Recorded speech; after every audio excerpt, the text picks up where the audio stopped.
Couturière, couturier, bonjour à tous, bienvenue dans cette nouvelle vidéo. Aujourd'hui, c'est un tuto que je vous propose. Nous allons coudre ensemble ce petit cabas, sac cabas tout simple, entièrement doublé à l'intérieur, vous avez l'habitude, que j'ai essayé de réaliser à partir, vous voyez, d'un canevas. Alors moi j'appelle ça un canevas, mais c'est une espèce de grande toile qui a été pas brodée mais fait au point de, enfin si c'est de la broderie, qui a été réalisée au point de croix. Grande toile que j'ai trouvée pour 5 € je crois à Emmaüs, dans une braderie Emmaüs. Elle était au fond d'une malle, vraiment sale, hein, ça sentait mauvais et tout. Je pense que 5 €, je me suis peut-être fait avoir. Elle était déformée également. Moi je savais qu'il était possible d'utiliser, de réutiliser comme ça des vieilles tapisseries. Quand je dis tapisserie, c'est un peu dans le sens tapisserie de Bayeux, vous voyez, avec le truc vraiment fait à la main, à l'ancienne, qui malheureusement ne peut plus vraiment être affiché chez soi, ne peut plus être accroché chez soi parce que ça correspond plus aux standards de l'époque. Je savais qu'il y avait des personnes qui reprenaient justement ces toiles pour en faire des dos de blousons. Ils avaient un blouson, en fait, une espèce de teddy par exemple, avec le dos, avec une espèce de grande toile à l'arrière, donc une pièce très très forte qu'on remarque quand elle est portée. Moi je voulais faire quelque chose d'un peu plus simple, d'un peu moins engageant aussi, parce qu'ensuite il faut l'assumer, hein, le blouson avec ce genre de motif dessus. Et donc je suis parti sur ce petit sac pour le moment, puisqu'il me reste plus de la moitié de la toile à utiliser, donc je ferai sans doute d'autres choses avec. Je vous le dis, évidemment, ce sac, vous pouvez le faire sans utiliser de toile canevas que vous allez trouver à Emmaüs. N'importe quel tissu un peu épais quand même fera l'affaire. Et pour les côtés, eh ben, c'est du tissu qu'on trouve en mercerie ou dans vos chutes. Il n'y a pas besoin d'énormément de matière à chaque fois. J'ai beaucoup parlé, je vous propose qu'on passe au tuto. Je vous montre à quoi ressemblait la toile avant que je la lave. Vous voyez qu'elle est extrêmement déformée, c'est-à-dire je ne sais pas pourquoi elle est tirée sur l'un des côtés, mais le travail dessus est magnifique, bien qu'un peu ringard, hein. Pardon, mais en tout cas moi je ne verrai pas ça accroché chez moi. Peut-être que le jour où j'aurai un château, je pourrai mettre ce genre de décoration dans la salle de musique ou la salle de je sais pas quoi. Bref, mais en attendant, c'est vrai que dans le pavillon que j'habite actuellement, ça ferait un peu zarbi. Je vous propose de passer à la découpe. Pour l'extérieur du sac, on va avoir besoin d'un rectangle de 32 cm de haut sur 24 cm de large. Lorsque je trace le rectangle, je m'arrange pour avoir cette espèce d'oiseau, cette grue, au beau milieu de l'une des faces. Et pour tracer, alors j'ai essayé plusieurs stylos, plusieurs crayons, plusieurs craies, ça ne fonctionnait pas. J'ai donc ressorti un vieil outil que je vous avais présenté lors d'une vidéo sur les gadgets en couture. Et pour le coup, ça a très bien fonctionné. Vous vérifiez que le rectangle est aux bonnes dimensions et avec votre paire de ciseaux à tissu, on vient découper tout autour.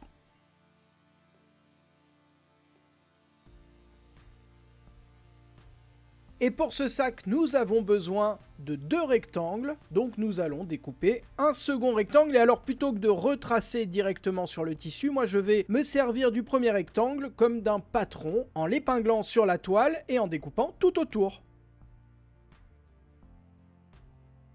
Pour les faces extérieures du sac, c'est bon. Je vous propose de voir maintenant les autres découpes dont nous allons avoir besoin. Dans du thermocollant molletonné, nous allons découper 2 rectangles exactement aux mêmes dimensions, c'est-à-dire 32 cm de haut sur 24 de large. Et à nouveau, on aura besoin de 2 rectangles. Pour les côtés extérieurs du sac, on va avoir besoin de 2 longs rectangles qui font 27 cm de haut sur 12 de large. Là, j'utilise un coton basique. Et nous avons besoin de 2 rectangles aux mêmes dimensions dans le thermocollant molletonné. Pour la doublure du sac, on va utiliser 2 grands rectangles de 32 cm de haut sur 34 de large. À nouveau, c'est un simple coton imprimé, tout ce qu'il y a de plus basique qui coûte 7 balles à la mercerie. Et enfin, pour les anses du sac, on va utiliser 2 rectangles de 28 cm sur 5. Et pour garnir les anses, nous allons thermocoller à l'intérieur 2 petits rectangles de thermocollant de 28 cm de long sur 2 cm de large. Voilà pour le matériel dont nous aurons besoin pour faire ce sac. Je vous remets toutes les mesures juste en dessous de la vidéo, ainsi que des petits liens si vous avez besoin de voir à quoi ressemble le thermocollant par exemple en mercerie. Nous allons commencer ce tuto en entoilant. Entoiler pour simplifier, c'est poser du thermocollant. Ça se passe sur l'envers des tissus. On commence par le tissu extérieur qu'on met donc sur l'envers. Et par-dessus, nous allons y poser le molleton thermocollant et on fait attention au sens. Vous voyez qu'il y a un côté avec des petits points partout. C'est le côté qui va coller, qu'on va poser contre l'envers du tissu. Et l'autre face est duveteuse et celle-ci, donc, c'est la face extérieure. Vous positionnez les deux rectangles de thermocollant sur l'envers du tissu extérieur. Et avec votre fer à repasser, vous venez presser chaque centimètre carré du thermocollant pendant 15 secondes et sans vapeur. On va faire exactement la même chose avec les côtés du sac. Sur le tissu que j'ai choisi, on ne repère pas l'endroit de l'envers, mais nous allons bel et bien poser le thermocollant sur l'envers du tissu. Vous alignez bien tous les bords et avec votre fer à repasser, vous venez presser chaque centimètre carré pendant 15 secondes et sans vapeur. Dernière pièce à thermocoller, celle des anses. Comme tout à l'heure, vous positionnez les deux pièces envers face à vous et par-dessus, en plein centre, on vient positionner les deux petits rectangles de molleton qu'on va donc thermocoller de la même façon que d'habitude. Et tant que votre fer à repasser est chaud et que votre table est dépliée, je vous propose de former les deux anses. On commence par positionner l'une des anses envers face à soi et on replie la moitié d'un des côtés sur lui-même et on vient donner un coup de fer à repasser pour marquer le pli, comme ceci. Puis, l'autre côté, on vient le rabattre complètement de cette manière. Et vous voyez que le thermocollant qui est au centre me sert de repère puisque le pli se fait au niveau de la bandelette de thermocollant. Et par-dessus, on vient rabattre l'autre côté comme cela. Et à la machine à coudre, on va piquer au point droit, juste ici. Et comme ce cabas a deux anses, on fait exactement la même chose avec la seconde. À la machine à coudre, on pique au point droit avec le pied presseur standard, au plus près du bord, et on va débuter notre couture en faisant un point d'arrêt, c'est-à-dire une marche arrière suivie d'une marche avant, et le fait de piquer les points les uns sur les autres bloque les petits fils de couture et évite qu'ils ne se défassent avec le temps, et on va faire des points d'arrêt au début et à la fin de chaque couture dans ce tuto. Vous piquez tout le long et lorsque vous arrivez au bout, vous terminez en faisant un point d'arrêt. On coud de la même façon la seconde anse, on coupe les petits fils de couture qui dépassent et on va maintenant installer ces anses sur le dessus de la face extérieure du sac. Je fais exprès de retourner mon sac pour que ce soit plus visible et on va positionner les anses de cette façon à 7 cm de chaque côté du sac. Vous faites bien attention à positionner la sangle vers l'intérieur, comme ceci. Et donc avec une petite règle, vous venez mesurer 7 cm en partant d'un des côtés et vous placez le milieu de la sangle à 7 cm pile poil. On fait la même chose pour l'autre face du sac. Et à la machine à coudre, on va piquer à 0,5 cm du bord, simplement pour fixer les anses. À la machine à coudre, on n'a rien touché au réglage, on est toujours au point droit, avec le pied presseur standard. On va juste décaler un tout petit peu son tissu pour piquer à 0,5 cm du bord. Et vous allez pouvoir faire des points d'arrêt un peu tout le long, c'est-à-dire faire des allers-retours tout le long de l'anse. Et comme ça, on sera sûr que ça ne bouge pas.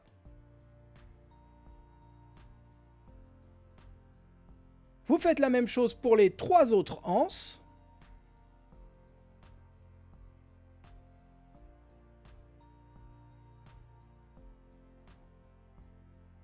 On coupe tous les petits fils de couture qui dépassent. Et nous allons maintenant accrocher les côtés du cabas. Vous positionnez l'une des faces extérieures endroit face à vous et par-dessus, endroit contre endroit, on vient mettre l'un des côtés en alignant les hauts.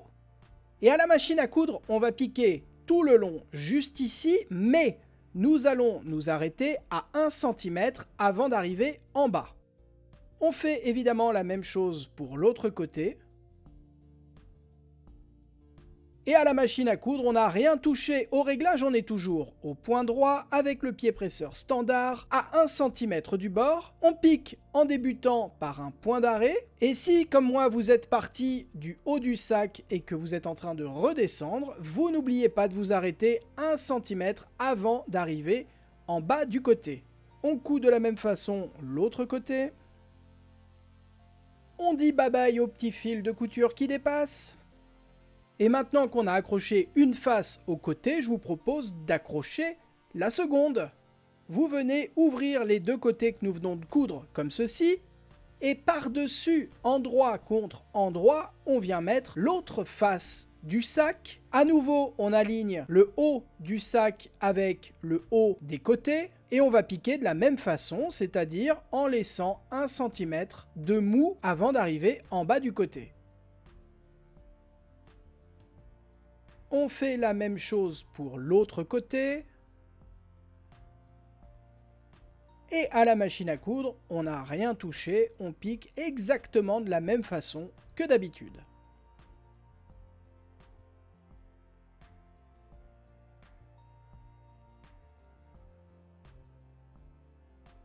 Nous allons maintenant coudre le fond du sac. Ça va se passer en deux temps. D'abord, nous allons coudre cette partie-ci. Vous plaquez endroit contre endroit les deux faces extérieures du sac. Et à la machine, on va piquer tout le long, juste là.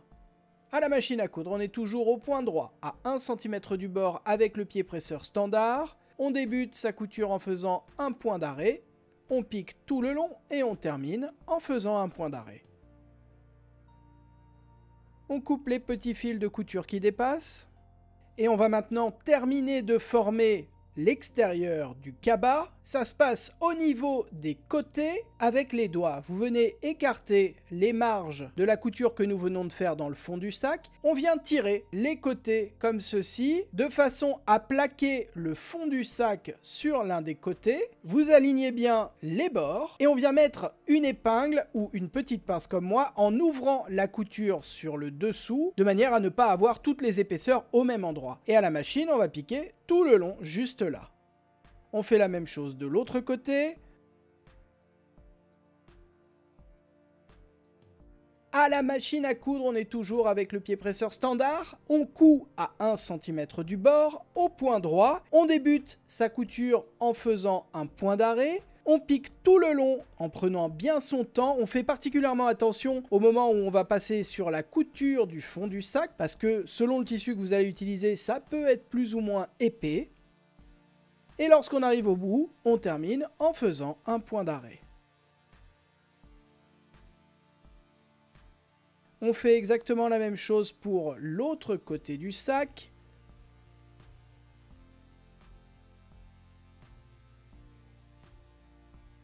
On coupe tous les petits fils de couture qui dépassent.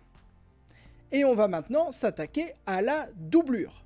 Pour la doublure, il va falloir faire attention à un truc, c'est que c'est un rectangle qui fait 32 cm sur 34, donc c'est assez difficile à l'œil nu de se rendre compte de la différence de 2 cm. Donc 32 cm, c'est dans le sens de la hauteur, et 34, c'est celui de la largeur du sac. Une fois que vous avez repéré ces deux dimensions, vous positionnez la doublure dans le bon sens, endroit face à vous, et par-dessus, endroit contre endroit, on vient mettre le second rectangle, on aligne bien tous les bords, et on va coudre les côtés et le fond, mais en laissant une ouverture d'une quinzaine de centimètres dans le fond du sac. Cette ouverture va nous servir par la suite à retourner la doublure sur l'endroit.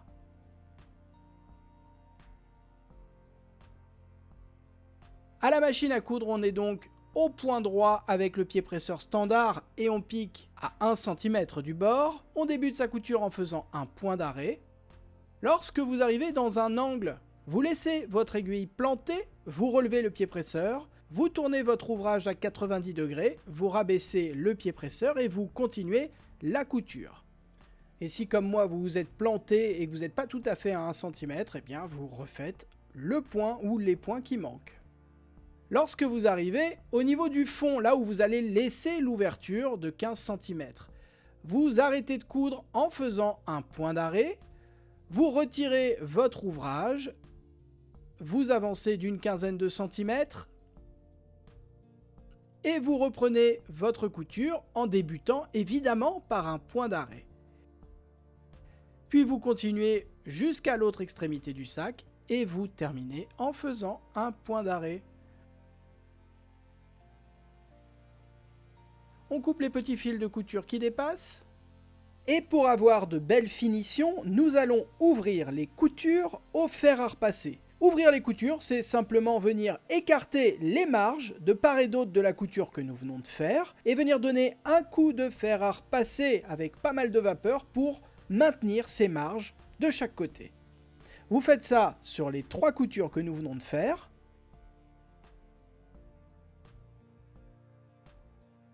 Et nous allons maintenant former les soufflets du sac. Pour cela, vous repérez le bas du sac. Puis, pour les 2 angles, nous allons venir positionner la couture du côté avec celle du fond. Et pour cela, on vient tirer les côtés comme ceci. Vous voyez que normalement, les coutures se mettent l'une sur l'autre de façon assez naturelle. Vous devriez avoir ceci sous les yeux. On va mettre des petites pinces ou des petites épingles pour éviter que ça bouge. Et avec un réglé, vous venez tracer un repère à 90 degrés de la couture. Et ce repère, cette ligne, doit faire 10 cm de long. Vous voyez qu'avec mon réglé, je cherche l'endroit où mon tracé fera 10 cm. Et avec une craie de tailleur ou un stylo qui s'efface, vous venez tracer la ligne directement. Et à la machine à coudre, on va piquer directement sur la ligne au point droit. On fait exactement la même chose pour l'autre côté.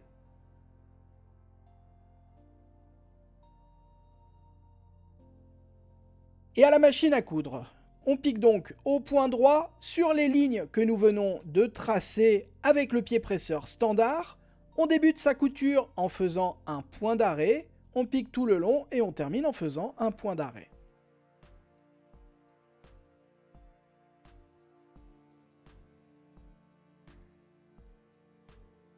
On coupe tous les petits fils de couture qui dépassent. Et il ne nous reste plus pour la doublure qu'à couper les pointes du soufflet juste ici. On n'en a pas besoin et surtout ça risque de faire un bourrelet à l'intérieur du sac à la fin si on ne les retire pas. Donc avec votre paire de ciseaux à tissu, vous venez couper à quelques millimètres de la couture que nous venons de faire en faisant attention évidemment à ne pas couper le fil. Et nous allons maintenant réunir l'extérieur du sac avec la doublure que nous venons de coudre. Pour cela, vous repassez la doublure sur l'endroit.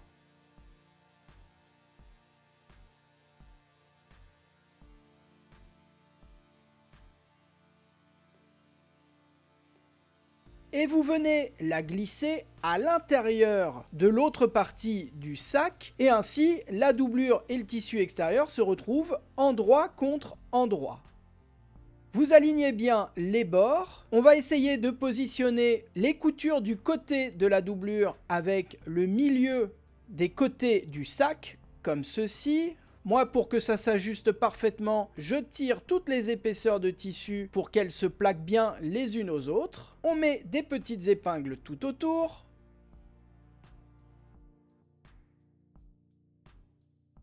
Et à la machine à coudre, on va piquer tout le long, juste là, au point droit, de manière à fixer l'extérieur et la doublure ensemble. Si votre machine dispose d'un bras libre, je vous conseille de l'utiliser de façon à coudre plus sereinement le pourtour du sac. On va piquer au point droit avec le pied presseur standard à 1 cm du bord, en débutant sa couture par un point d'arrêt.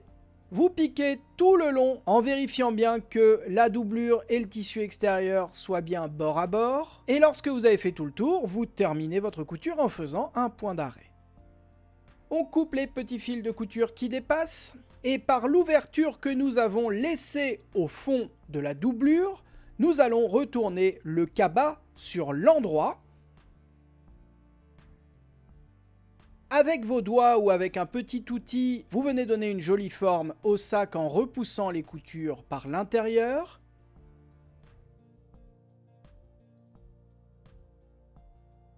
Et il va falloir refermer l'ouverture dans la doublure.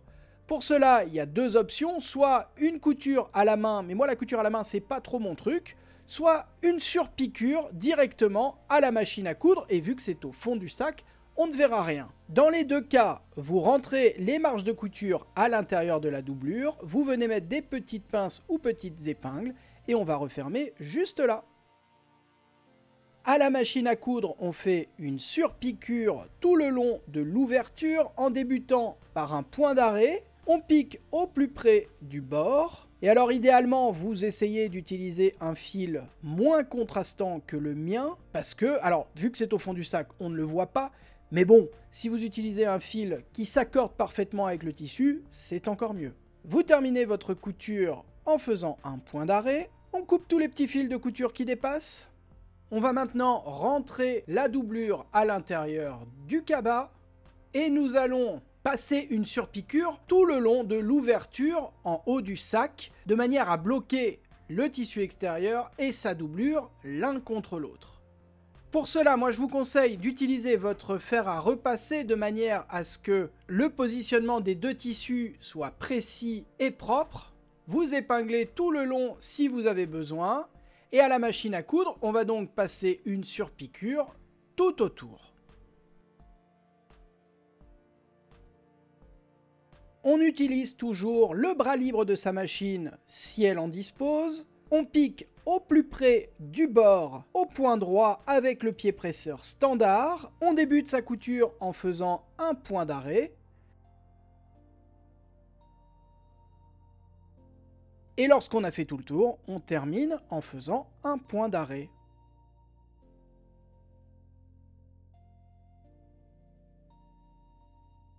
On coupe les petits fils de couture qui dépassent. Et le cabas est pratiquement terminé. Franchement, on pourrait en rester là. Je vous propose quand même 4 dernières coutures. Nous allons faire des surpiqûres sur les côtés. Vous venez pincer au niveau de la couture chaque côté du cabas comme ceci. On met des petites pinces pour éviter que ça bouge. Vous positionnez bien le côté et le tissu extérieur l'un contre l'autre. À l'intérieur, on a la doublure qui est coincée dans l'angle. Et à la machine à coudre, nous allons donc piquer au plus près du bord, juste ici. On fait la même chose pour les 3 autres angles.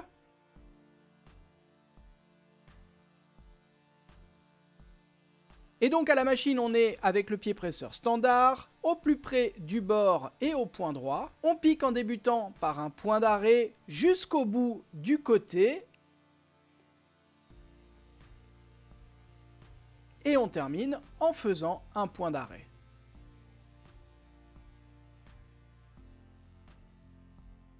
La même chose pour les 3 autres angles.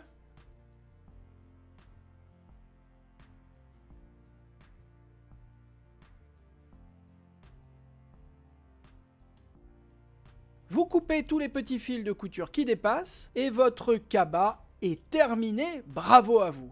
Merci à toutes et tous d'avoir suivi ce petit tuto jusqu'ici, j'espère qu'il vous a plu. Et vous le savez, si vous regardez mes vidéos régulièrement et surtout si vous arrivez au bout à chaque fois, il y a depuis 3 mois maintenant le mot mystère. Et le mot mystère de cette vidéo, c'est zigzag. Et le point zigzag, qu'est-ce que c'est? Eh bien, c'est un point de couture qui va piquer d'un côté puis de l'autre, c'est ça qu'on appelle le zigzag, ça va faire un zigzag au final. Et le point zigzag sert à coudre des appliqués, il peut servir à surfiler également les bords d'un tissu quand on n'a pas de surfileuse ou de surjeteuse, et il peut également servir à coudre des tissus élastiques lorsque votre machine n'a pas de point stretch. Ce mot mystère, je vous encourage à le laisser juste en dessous de moi dans les commentaires de la vidéo pour me montrer que vous avez bien suivi cette vidéo jusqu'au bout. Ça fait toujours plaisir en fait, et puis c'est vrai que voilà, il y a beaucoup de gens du coup qui ne comprennent pas pourquoi il y a des mots à chaque fois de couture qui se retrouvent en commentaire. Moi ça m'éclate, continuez à le faire. N'oubliez pas de liker cette vidéo également et de vous abonner à la chaîne YouTube. C'est gratuit, c'est le grand rectangle rouge en dessous de moi où il y a marqué abonnement, il suffit de cliquer. Vous pouvez également soutenir mon travail, me permettre d'acheter de la toile Canva à Emmaüs pour 5 € en donnant un petit peu d'argent via YouTube. C'est le bouton juste à côté, le bouton rejoindre. Et puis moi je vous dis à la semaine prochaine pour 1 ou 2 nouvelles vidéos. D'ici là, prenez soin de vous, bonne couture, Bye bye.